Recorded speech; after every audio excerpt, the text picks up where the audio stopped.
Ya, Saudara, Kapolsek Kecamatan Julok melakukan silaturahmi dengan anak-anak yang putus sekolah.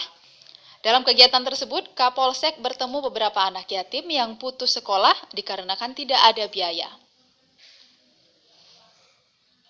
Untuk menyahuti program promoter Kapolri nomor 8 tentang penguatan Harkam Tipmas Giat Sawe Sekolah, memang sangat sering dilakukan oleh jajaran Kapolsek Juluk Kabupaten Aceh Timur.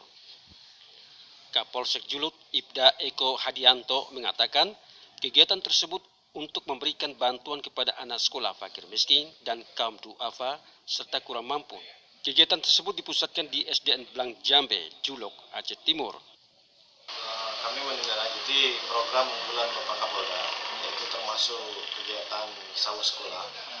Jadi dalam hal sawu sekolah, kami juga melihat faktor-faktor kendala-kendala apa anak sekolah sehingga tidak mau masuk sekolah. Sedangkan pemerintah pusat telah menggalakkan wajib belajar 9 tahun dengan didukung dana BOS. Tapi kenapa ada anak kita yang tidak mau sekolah? Ternyata setelah kami perintahkan Babin setempat beberapa sekolah kita cek ternyata ada kendala, yaitu tidak memiliki seragam, sekolah juga termasuk tas.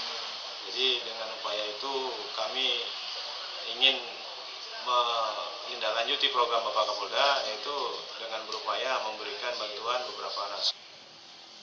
Program promoter ini sebagai upaya untuk menjalin silaturahmi dengan Dewan Guru, pelajar, masyarakat Gampung Blang Jambe, serta meningkatkan rasa kepedulian kepada anak fakir miskin dan kaum duafa di wilayah Polsek Julok. Dari Aceh Timur, kontributor TVRI melaporkan.